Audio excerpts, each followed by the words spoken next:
नमस्कार, बहुत बहुत स्वागत है आपका हमारे खास शो आधा साफ कितनी आस। यानी हम उन स्टॉक्स की बात करेंगे जो स्मॉल कैप हैं, कुछ पेनी स्टॉक्स भी हैं और अपने 52 वीक हाई से, अपने हाई से अब लगभग 40-50% डाउन है। तो क्या इनमें वैल्यू बनती हुई नजर आ रही है?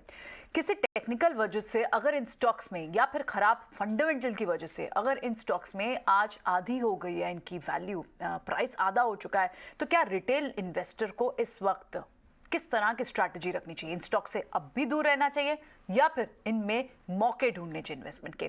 खास शो इसी पर आधारित होगा।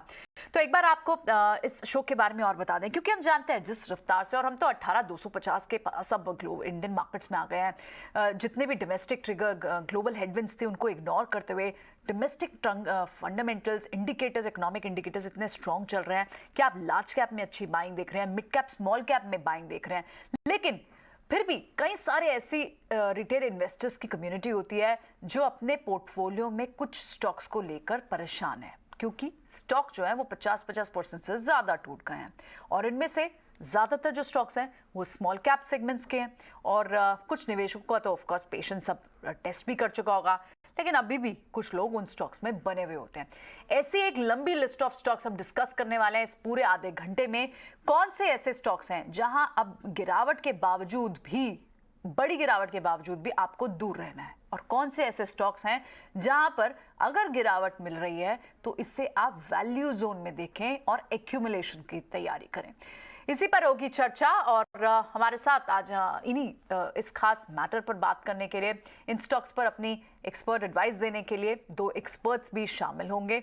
उनसे भी बात करेंगे कहां पर खरीदारी का मौका बन रहा है। तो चलिए शुरू करते हैं हमारा खास शो आधा साफ कितनी आस।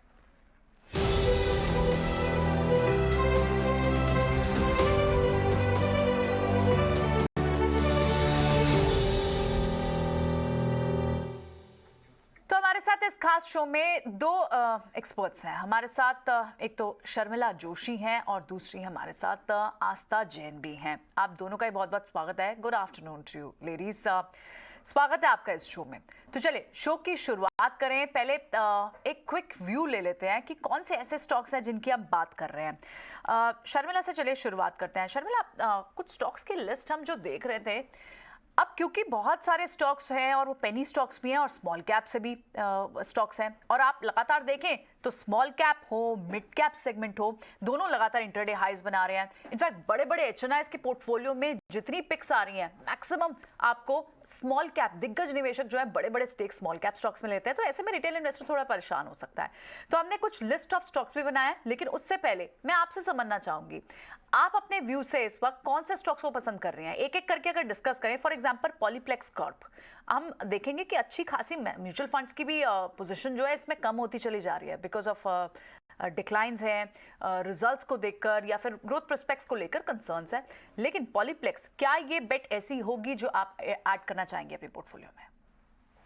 यस, आई थिंक सो, क्योंकि मुझे लगता है कि जिस सेक्टर को ये स्टॉक बिलोंग करता है वो मुझे काफी पसंद है। और अगर आप जो गिरावट आई है स्टॉक में अगर उसको भी देखें तो मुझे लगता है कि लगातार जब 2-3 क्वार्टर हमने थोड़े इस तरह के इनडिफरेंट नतीजे देखे, उसके बाद हमने एक गिरावट देखी है स्टॉक में। तो मेरे हिसाब से अगर हम इसको इस लेवल पे लेते हैं और 1-1.5 साल रखने का अगर उस तरह का मन बनाते हैं, तो then I think this is a stock that can be bought, because I think polyfilms and packaging materials के लिए जिस तरह का मार्केट आगे चलकर बनेगा, वो काफी एक that is the market size that I like. और मुझे लगता है कि उसमें पॉलीप्लेक्स अपनी एक जगह बना सकता है। तो yes, I think this is a stock that I would recommend buying this. Okay, ठीक है। पॉलीप्लेक्स देखिए 48% गिर चुका है अपने 52 वीक हाई से, तो यहाँ पर शर्मिला को पसंद आता है और शर्मिला टारगेट 1500 तक का दे रही है। ये एक पोजिशनल बेट है, इन्वेस्टमेंट की स्ट्रैटेजी होती है हमेशा शर्मिला की ज्यादातर। आस्था से भी समझते हैं। आस्था, गुड आफ्टरनून, आप कौन से स्टॉक्स लेना चाहेंगे? मेरी नजर जो आपके लिस्ट ऑफ स्टॉक्स में जा रही है, जो सबसे पहले मैं डिस्कस करना चाहूंगी वो है लॉरस लैब। लॉरस लैब ने बहुत परेशान किया है इन्वेस्टर्स को। एक समय था जो एक खूब चला है, लेकिन अब तब से एक बहुत बड़ी डाउनसाइड रेंज में फंसा हुआ है। अब क्या इसमें वैल्यू इमर्ज होती हुई दिख रही है? क्योंकि अभी कुछ दिन पहले जब डिविस लैब की जो यूएस एक्सपोर्ट और शिपमेंट डेटा आया, अब तो एक बार के लिए फिर उम्मीद जगी थी इन स्टॉक्स में। अभी फिलहाल आपको वैल्यू दिखती है? जी बिल्कुल, गुड आफ्टरनून। देखिए जाए तो मुझे ऐसा लगता है लॉरस लैब को होल्ड किया जा सकता है, वैल्यू खरीदने के लिए थोड़ा मुझे लगता है कि और वेट कर सकते हैं, लेकिन अगर किसी ने लिया हुआ है, तो वो बिल्कुल यहाँ पे होल्ड कर सकते हैं। देखिए हम सब जानते हैं लॉरस लैब करता क्या है, एंटी रेट्रोवायरल वायरल्स जो ये बनाते हैं, जो कि बेसिकली एचआईवी से रिलेटेड ये मेडिसिन्स रहते हैं, उसके अंदर है, प्लस कॉन्ट्रैक्ट मैन्युफैक्चरिंग भी ये करते हैं, सीडीएमओ में भी ये हैं। मुझे ऐसा लगता है कि लॉन्ग टर्म में इसके प्रोस्पेक्ट्स काफ़ी ज़्यादा सॉलिड हैं, लेकिन अभी क्यों नहीं खरीदना है क्योंकि मैं पहले इसके नतीजे देखना चाहूँगी।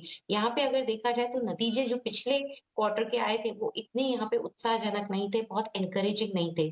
तो अब क्वार्टर 4 में ये किस तरह के नतीजे पेश करेंगे उस पे देख के ही बाइंग की कॉल लेनी चाहिए। लेकिन येस क्योंकि मुझे ऐसा लगता है जिस तरह से अभी मार्केट्स बने हुए हैं तो मैं एक्सपेक्ट कर रही हूँ कि यहाँ पे बढ़िया हमें नतीजे देखने को मिलेंगे क्योंकि जितनी भी ये कंपनीज़ हैं फार्मास्यूटिकल कंपनीज़ यहाँ पे प्राइसिंग जो प्रेशर्स थे वो ईज़ आउट होते हुए नज़र आए हैं। तो मुझे लगता है कि वो हेल्प करेगा और यूएस मार्केट्स इन सब के लिए अच्छा निकल रहा है। तो मैं नतीजों पे भी पॉज़िटिव हूँ बट अभी बाइंग नहीं करना है। अभी तो मैं होल्ड करने की ही सलाह दूँगी 340 के टारगेट के लिए।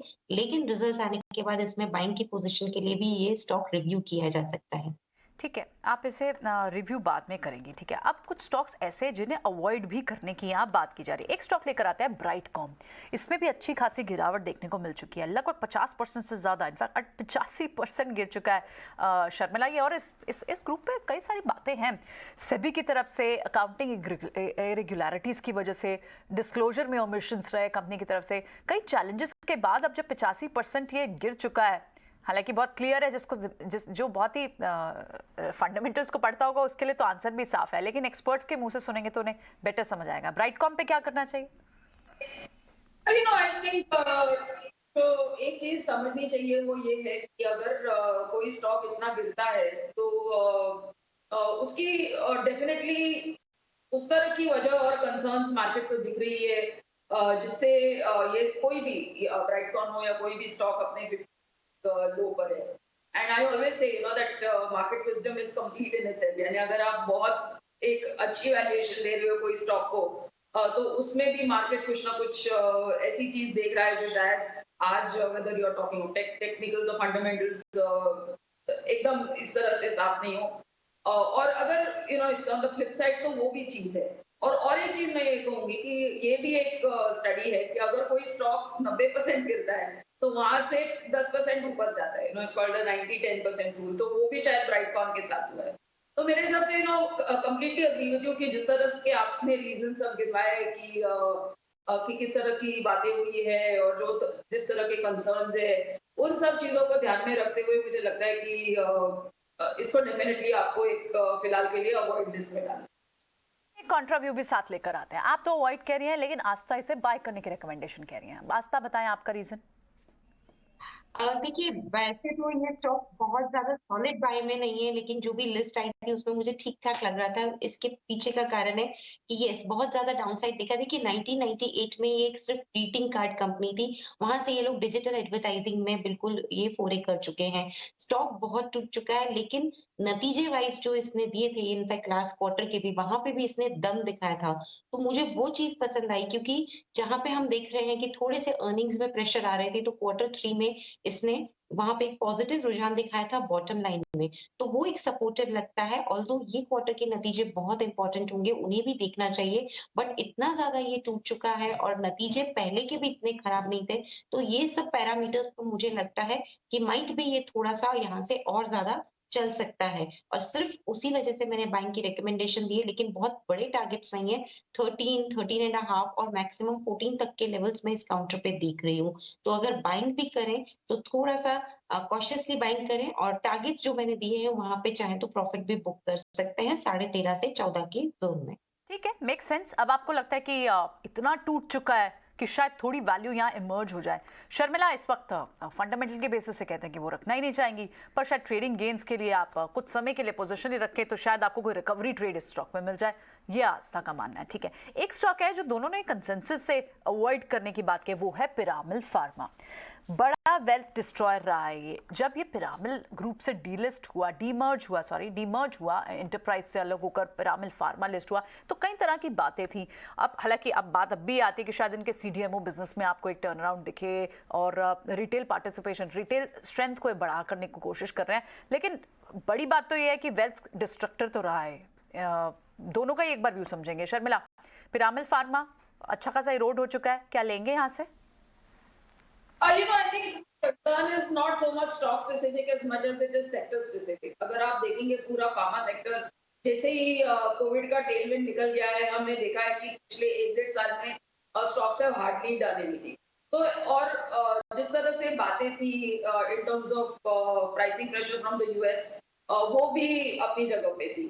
तो जैसे कि आप थोड़ी देर पहले बोल रही थी कि जो एक्सपोर्ट डेटा अच्छा आया था पिछले महीने, उससे थोड़ा एक फिर से उम्मीद जागी एंड आई डू बिलीव कि it is a turning point.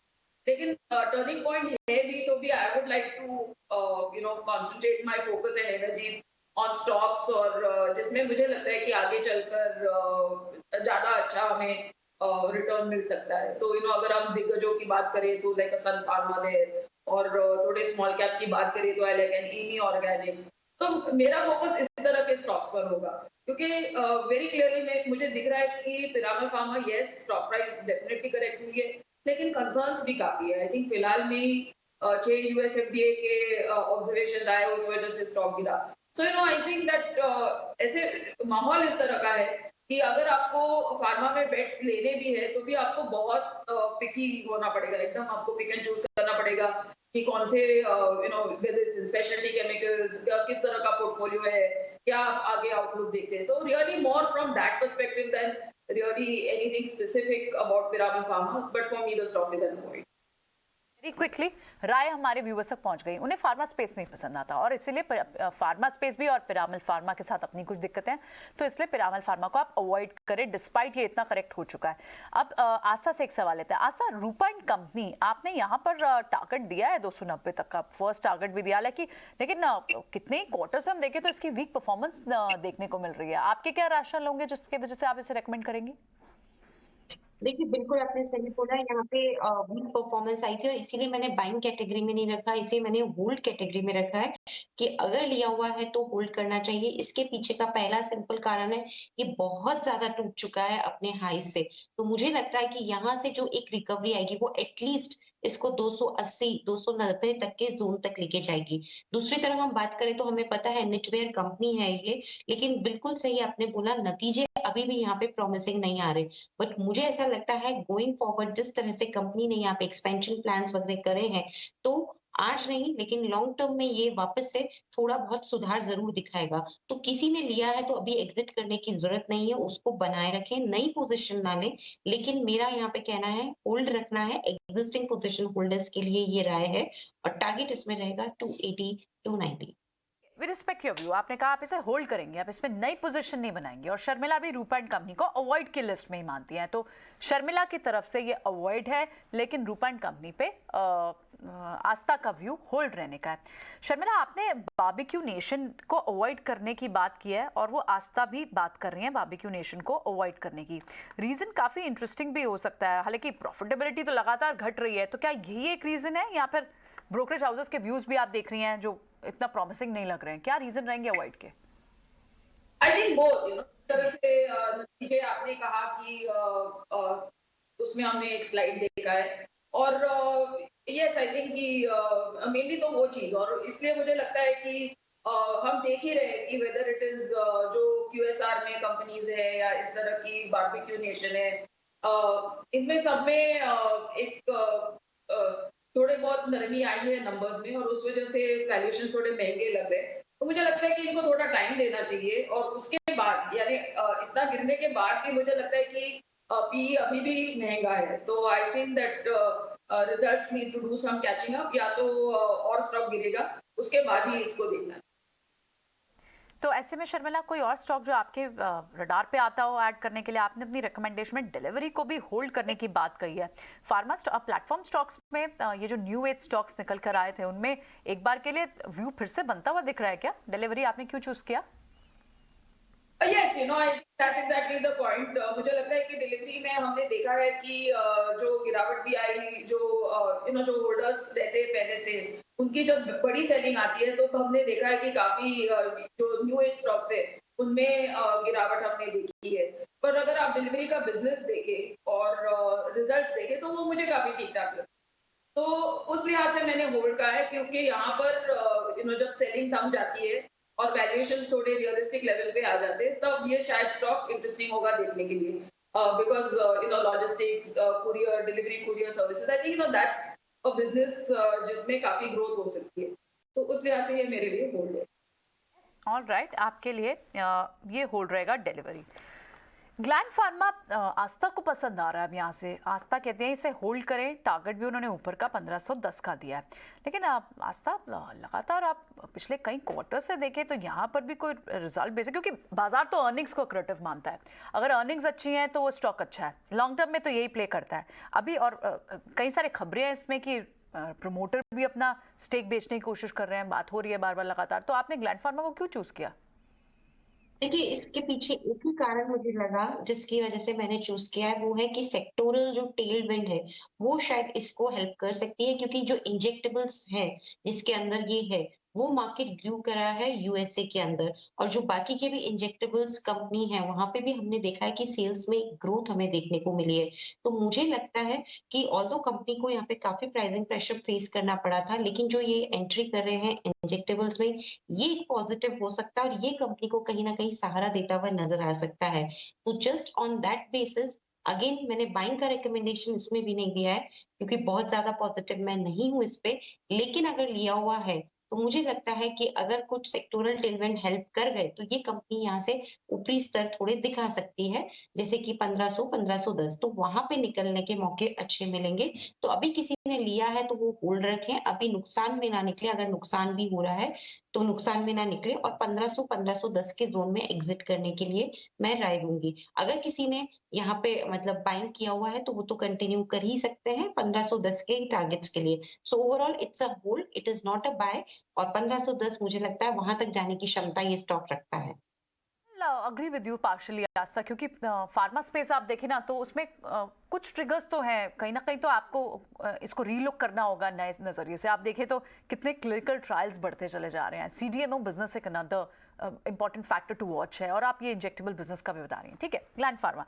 और अदरवाइज कोई स्टॉक आप रेकमेंड करेंगी यहाँ जो आपको अच्छा लगता है? देखिए, अभी रिकमेंडेशन में जो भी हमारी लिस्ट में थे उसमें से तो मुझे इतना अच्छा अभी कुछ भी नहीं लग रहा, क्योंकि मैं सबके परफॉर्मेंसेस रिव्यू करना चाहूंगी, quarterly results as well as annual FY23 के, और उसी के बाद एक राय बनेगी। क्योंकि जितने भी ज्यादातर जो दूसरे स्टॉक्स हैं जो बड़ी गिरावट दिखाए हुए हैं, उनके पीछे का मेन कारण एक ही है कि उन्होंने लॉसेस दिखाए हैं पहले के क्वार्टर में भी, और मार्केट्स कभी भी लॉस मेकिंग कंपनी को यहाँ पे थम्स अप नहीं देता। तो मेरी तरफ से ज्यादा कोई बाइंग रिकमेंडेशन नहीं है। जिस तरह से मैंने लॉरस लैब या फिर ग्लैंड फार्मा में होल्ड करने की राय दी, या रूपाइन कंपनी में होल्ड करने की राय दी, ब्राइटकॉम मुझे थोड़ा सा ठीक लगा तो वहां मैंने बाइंग की राय दी। तो मैं होल्ड मेजरली सभी स्टॉक्स पे होल्ड की रेटिंग देना चाहूंगी, और मेरे हिसाब से जो अब नतीजे आएंगे उनको रिव्यू करके ही नई बाइंग पोजीशंस क्रिएट की जानी चाहिए। ठीक है, नो प्रॉब्लम। ठीक है, आपसे हम सवाल ले लेंगे फिर, अगर अभी आपकी तरफ से कोई रिकमेंडेशन नहीं है तो। लेकिन यूफ्लेक्स पर हमें शर्मिला ने अपनी रिकमेंडेशन दी है। शर्मिला, आपको नहीं लगता कि थोड़ी सी हेडविंड्स तो इनके लिए रहेंगी? ओवरसीज बिजनेस है, यूरोप हो, यूएस हो, अभी भी कंसर्न्स तो इनके लिए रहेंगे। यस, बिल्कुल। की बात यही थी कि पॉलीफ्लेक्स और यूफ्लेक्स दोनों पैकेजिंग मटेरियल्स की कंपनीज है। यूफ्लेक्स में बड़ी गिरावट इस वजह से आई क्योंकि हमने देखा कि कुछ आईटी रेट्स वगैरह की बात हो रही थी। तो मुझे लगता है इस तरह के जब इवेंट्स होते हैं तो यहाँ से रिकवरी पॉसिबल होती है। So I am not giving very big targets on Uflex, लेकिन मुझे लगता है कि ये प्राइस से रिकवरी हो सकती है। अगर जिस तरह से कंपनी बयान कर रही थी कि आईटी रेट्स में कुछ नहीं मिला है, तो उस तरह की अगर बात साबित होती है तो आगे चलकर उनको उस चीज का फायदा होगा, and I think numbers will also improve over a period. तो उस वजह से मुझे लगता है कि इस स्टॉक को देखा जा सकता है। आप इस स्टॉक को देखना चाहते हैं। कुछ और स्टॉक्स जो क्लियरली अवॉइड करने की बात कर रही हैं आस्था भी, एवरेस्ट कांटो, क्या इसका समय सिर्फ एक पर्टिकुलर पीरियड में था आस्था? क्योंकि हमने देखा कि कोविड के टाइम पे काफ़ी स्टॉक्स चले थे और उसके बाद अब कोई बड़े ट्रिगर्स नहीं है, ग्रोथ ड्राइवर्स नहीं है, क्या वजह है कि आप अवॉइड करेंगी? देखिए, एवरेस्ट कांटो की भी अगर हम बात करें तो डेफिनेटली कोविड के समय में तो एक आया था यहाँ पे पुश, लेकिन वो उसे सस्टेन नहीं कर पाया और सस्टेन नहीं कर पाया और देखा जाए तो फाइनेंशियल परफॉर्मेंसेस में वो रिफ्लेक्ट होता है कि वहां पे ये लोग अच्छी परफॉर्मेंस नहीं दे पाए। सो मुझे जब तक स्टॉक की फाइनेंशियल परफॉर्मेंस ऐसा लगता है अगर वीक रहे हैं तो तब तक उस स्टॉक से एक बार दूरी बनाए रखनी चाहिए, क्योंकि कहीं ना कहीं वो आगे जाके भी थोड़ा सा स्टॉक को और यहाँ पे नीचे की तरफ ले जाती है। सो मेरा एक ही कारण था एवरेस्ट कांटो को कि मुझे अभी तक इसमें फाइनेंशियल परफॉर्मेंस में इतना ज़्यादा स्ट्रेंथ दिखी नहीं और इसीलिए मैंने इसको अवॉइड करने की सलाह दी। ठीक है, एक स्टॉक आप दोनों को ही पसंद नहीं है, वो है पीसी जूलर्स। शर्मिला, आपके रीजंस क्या है? ऑफ कोर्स इनके नंबर्स में तो प्रॉब्लम है ही, आप देखें तो डिटेरियोरेट ही हो रहे हैं लगातार इनके ऑपरेटिंग मैट्रिक्स तो। Yes, clearly I think just a question of numbers. और अगर आप देखें तो मुझे लगता है कि ये एक ऐसा स्पेस है जहाँ पर जिनका बिजनेस सॉलिड है उनसे हमने नंबर्स भी अच्छे देखे हैं और ग्रोथ भी ठीक ठाक देखा है। और take for instance Titan, I mean Titan would be a wrong example क्योंकि उसको एक प्रीमियम वैल्यूएशन मिलेगा। लेकिन अगर आप थोड़े छोटे नाम भी अगर इसमें देखे, which are pure jewellery businesses, तो भी आप देखेंगे कि in terms of numbers they have managed to deliver. तो अगर ऐसे माहौल में आपको इस तरह की कंपनी दिखती है जहां पर अर्निंग्स आर नॉट डिलीवरिंग, तो मेरे हिसाब से उसको अवॉइड ही करना चाहिए। अवॉइड करेंगे। आस्था, रुशील डेकोर आपने इससे भी रेकमेंड नहीं किया है, जबकि आप देखें तो होम फर्निशिंग, होम इम्प्रूवमेंट ये तो बड़ी थीम है, क्या इसके लिए क्या रीजंस रहेंगे? देखिए, रिकमेंड इसलिए नहीं किया क्योंकि जो चौथी तिमाही के नतीजे थे वो इतने सॉलिड नहीं थे। ऑल्दो अगर मैं फुल ईयर के यहाँ पे रिजल्ट्स देख रही हूँ तो वो काफी बढ़िया यहाँ पे पेश किए, लेकिन ऐसा लगता है कि अभी जो ये डेकोरेटिव बिजनेस में जिसमें ये है वहां पे थोड़ा सा प्रेशर हो सकता है हमें ये एक क्वार्टर में और देखने को मिले। तो सिर्फ इसी वजह से मैंने इसको बाइंग के लिए नहीं रेकमेंड किया है, लेकिन होल्ड में फिर भी देना चाहूंगी क्योंकि ये लॉन्ग टर्म का कैंडिडेट है जिसमें 3 से 6 महीने की समय सीमा रखी जा सकती है। तो होल्ड की रिकमेंडेशन के साथ जाना चाहूंगी अराउंड, मुझे लगता है कि इसमें 330 335 तक के लेवल्स हमें ये काउंटर 3 से 4 महीने में दिखाता हुआ नजर आएगा। तो जिनका भी थोड़ा मीडियम टर्म व्यू है वो इस काउंटर को होल्ड कर सकते हैं, बट बाइंग के लिए अभी थोड़ा वेट करना चाहिए। रिकमेंड करेंगे, लेकिन अब आपके पास एग्जिस्टिंग पोजीशन है तो आप इसमें रहें, लॉस पे तो एटलीस्ट मत रुके निकलें, 6 महीने तक आप वेट करें, ये मानना है, 1 साल तक इनफैक्ट आस्था मानती हैं। वेरी क्विकली 2 स्टॉक्स शर्मिला आपके ले लेते हैं, क्वेस्ट कॉर्प और साथ ही टीम लीज, दोनों को आपने बाय करने के लिए बात की है। टीम लीज में क्या थोड़ा बहुत हायरिंग एंड ले ऑफ्स और ये कंसर्न्स बड़े नहीं हैं? आप कैसे देख रहे हैं दोनों स्टॉक्स को? यस, प्रिसाइजली, आई थिंक जैसे कि ट्यूफ्लेक्स और पॉलीफ्लेक्स मुझे सेक्टर अच्छा लगता था, इसलिए गिरावट के बाद भी मैंने उनको रेकमेंड किया। हालांकि थोड़े बहुत नंबर्स में भी हमने सॉफ्टनेस देखी। सिमिलरली आई थिंक क्वेस्ट और टीम लीज, दोनों में नंबर्स में, स्पेशली टीम लीज में मेरे हिसाब से लगातार 2-3 क्वार्टर नतीजे खराब आए हैं। पर उसके बावजूद मुझे लगता है कि इनके और इस वजह से स्टॉक में गिरावट हुई है इन बोथ केसेस। मुझे लगता है कि ये जो बड़ा कंसर्न है और बड़ा उनका मार्केट है, विच इज आईटी स्टॉक्स, उसमें हम देखेंगे कि शायद 1 और 2 क्वार्टर्स डाउन द लाइन चीजें नॉर्मलाइज होगी और इन द सेक्टर, और वहां से हायरिंग में फिर से पिकअप हम देखेंगे। तो उस लिहाज से मुझे लगता है कि अगर आप लॉन्ग टर्म इन्वेस्टर है तो आप इन स्टॉक्स को अपने रेडार पर रख सकते हैं। और अगर आपको जैसे बॉटम फिशिंग करनी है, थोड़ी निबलिंग करनी है, तो इनमें आप कर सकते हैं। ठीक है, ऑल राइट, बहुत डिपस्टिक करके हमारे एक्सपर्ट्स ही हमारे लिए स्टॉक्स लेकर आते हैं, क्योंकि ऑफकोर्स चैलेंजिंग हो जाता है। 40-50% जब स्टॉक में ऑलरेडी गिरावट आ चुकी है तो उसके बाद आपको करना क्या है। तो बहुत ही सॉर्टेड एक लिस्ट डिपस्टिक करके आपके सामने, रिसर्च करके अच्छे स्टॉक्स जो जिनमें अब वैल्यू इमर्ज होती हुई दिख रही है। एक बार सारे ही लिस्ट ऑफ स्टॉक्स लेकर आते हैं हमारे एक्सपर्ट्स ने जो रिकमेंड किया है।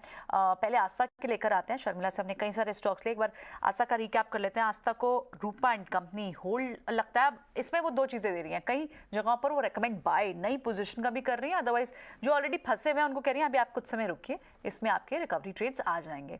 ग्लेन फार्मा हुआ, उसके अलावा ब्राइटकॉम जैसे स्टॉक्स हुए, ये सारे स्टॉक्स हैं जो उनको यहाँ से पसंद आ रहे हैं, जिस पर आप बाय करें और टारगेट भी आपके सामने है। और एक बार ऐसे ही हम शर्मिला के भी स्टॉक सामने लेकर आएंगे।